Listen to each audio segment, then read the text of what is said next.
The thing in the corner of your eye is real. Read this at night. Or it won't come to you. You've all had your chance to meet him. Or her. Or it, whatever it is. In the corner of your eye, just standing there with no life. Just a dark silhouette. Always showing up when you're all alone. I know you've all encountered it. We all have. You know it's in your room right now, but you'll deny it to feel safe. You'll say it's not real, but it is real. Your mind is not playing tricks on you. Look around. Check the corner of your eyes, but don't look too far. You don't want to alert it. Maybe it's standing right behind you. Its face right next to your shoulder. Lock your phone or put your computer to sleep and look at the reflection of the screen. Was it there for a faint moment? Don't alert it. You don't know what it'll do to you.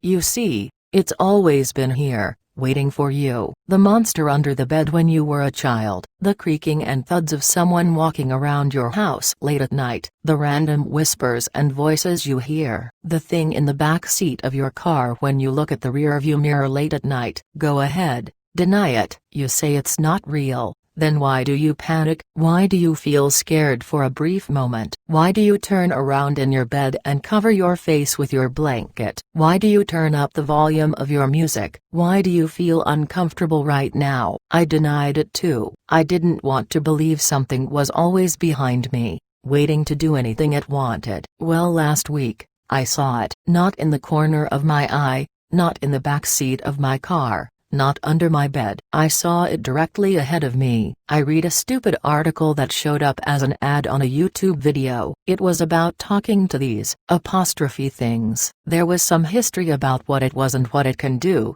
some threats and dangers of talking to it. Typical B.S you don't believe in. There they were, the instructions to make it talk to you.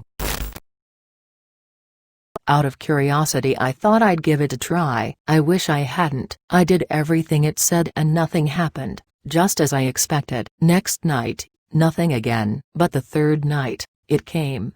11 p.m., with all the lights off in my house, me preparing to sleep resting in my bed on my phone. It was there, at the corner of my door. I could only briefly see its head peeking inside the room. I couldn't make out anything as it was too dark. It was still just a silhouette. This was the first time it was directly in front of me. I called out to it, like the instructions said. I told it I wouldn't move or tell anyone about it. Still nothing. A few minutes passed of me trying to get it to move. Still nothing. I passed out to sleep at some point, so I don't know what happened the rest of the night. I tried again on the fourth night. This is the night which will remind me to never call out to it ever again. But before I tell you about the fourth night, I'm going to tell you the instructions to get it to talk. Because if I tell you in the end, you won't try it. Warning, only try this if you are really brave. I'm serious, don't do this if you can't handle the consequences. There is 3 steps. Step 1, you need to name it. This is how you will acknowledge it. Think of a name that has a traumatic past for you. This helps. Fear helps. Step 2, find the best way you can to make it show. Watch a horror movie, read something terrifying. Whatever brings in fear, the more the better. It feeds off your fear. Step 3, so it's finally here in the corner of your eye, or you might be feeling watched. You'll feel it when it's nearby. Now call out to it. Use the name you gave it. Tell it to show itself to you. Tell it lies. Tell it you won't move. Don't stop until you feel your fear get worse. You'll know exactly what I mean. Then stop. Whatever happens next is not my responsibility. I am not liable of what it does to you. In fact, I recommend you not to do this, but you didn't listen.